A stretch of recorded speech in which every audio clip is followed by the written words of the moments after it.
Mike, time's up. Can I get out? Okay.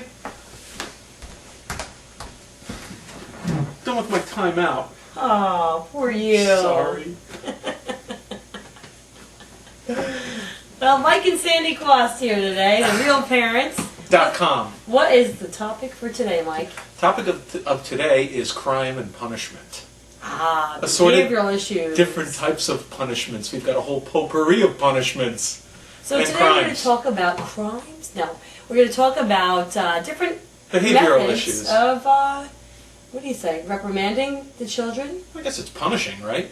Yeah. So we're going to talk about actually a few different things: timeouts, spankings, going to bed early. What's actually the best thing at the best age? So let's start off with the categories. We've actually did a little survey with our children. Our daughter's 7 and our older son is 5.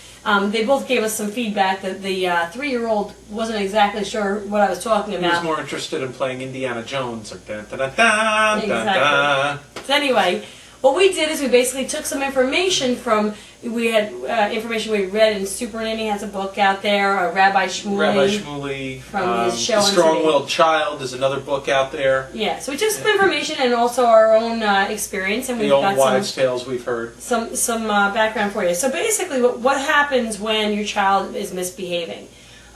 We've found that, and we've also read that when the children are younger, for instance, the 2-3-year-old children, their punishment Swift and decisive. yes needs to be quick. So they start screaming or they start saying "I hate you," and all of a sudden, immediately, you discipline them by telling them that was wrong. You pick them up. For instance, if the punishment's a timeout, which is actually very good for that age, 2 to 3-year-old. And you want to do it for approximately the amount of time that they are that age. So if they're 2 years old, I mean, 1 is a little young. Even 2 is a little young for timeouts. 2.5. 2.5 to 3, I mean, they really start to realize the impact of it. So basically, if you send them a timeout, they're 2 years old, they get 2 minutes, 3 years old, get 3 minutes. So ultimately, that seems to be a great punishment for the 2.5 to, I would even say, 5-year-old category. That seems to be pretty effective. But now we did do a survey with our son, who is 5. Survey says. Survey says. Here was the choices. Ryan, would you like to have, what do you least like as a choice of a punishment? There was a choice was timeouts, going to your room for the night, going to bed early, getting spanked, or losing dessert. And he chose, the worst was, you don't even know because you weren't even there. Losing dessert? No, actually, he didn't really care about Going to bed dessert. early? The going to your room for the night was one he did not like. He doesn't mind going to bed early because he likes to go to bed. Yeah, we're not big advocates of the spanking thing necessarily. But we do have that as a last resort, as Rabbi Shmuley would mention, is a possibility as a last resort. But that's always done, always and only done as a form of discipline when the parent is under control, not out of anger. Right? That's the goal, yeah. That's the goal. But not for a 2 or 3-year-old, really doesn't really work that effectively. So the thing is with the timeouts is that kids are going to test you with the timeouts. They're going to be in, they're going to be out, they're going to get up. They say, is my time done yet? Am I done yet? So the key is you got to be committed to it as a parent. You have to be committed to all forms of discipline, which is a work in progress in our house, just so you know. But it's very important that if, I keep gesturing over here because that's where our timeout chair is. It's more like a timeout luxury liner. That's what's important, though. You need to have a separate place to put them, a timeout chair. I actually don't think going to timeout in your room is that effective. They go in there and they start playing. We actually put them in a chair, which is over here, which they cannot see the TV, or the TV's at least shut off.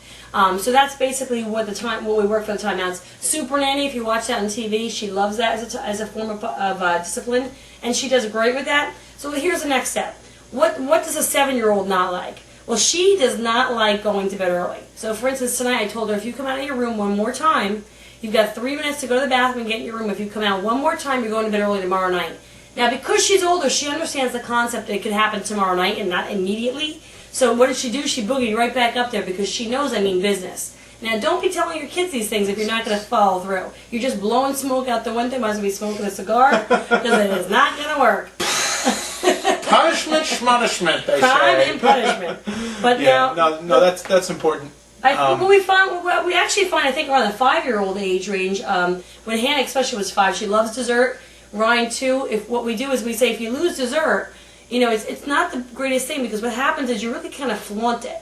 If the 5-year-old loses dessert, let's just say, the 2 or the 7-year-old or the teenagers or whatnot have not. Obviously, teenagers not going to lose dessert. The one who gets the discipline of losing the dessert gets to sit there while everybody else enjoys their dessert. So we'll actually pick up the whole family and go out for Curly's ice cream and let that one child watch. But it's very effective. It sounds mean, but you know what? That child sits there, and the next time you say you're going to lose dessert, they know you mean business. They do. So I think. Anything else you want to say, Mike? Well, I think the whole we could probably do a litany for the next 64 hours on But these crime are just and punishment little tips. and discipline. And discipline, actually, from what I understand, there may be some English majors out there that disagree with me, but I think the root word of discipline has to do with to teach. So it's to teach them better behavior and help them to become better human beings as they grow. You know what? You haven't been listening to me right now. I think it's time for a timeout, Mike. I prefer no dessert. Okay, well then why don't you go to bed early? On second thought, of those little Dove bars, I kind of like those. I'm going to go help myself to a couple of them. Bye. The going to bed early has a few fringe benefits for the parents, by the way. And this is Mike and Sandy Quas with TheRealParents.com. Tune in next time. Thanks.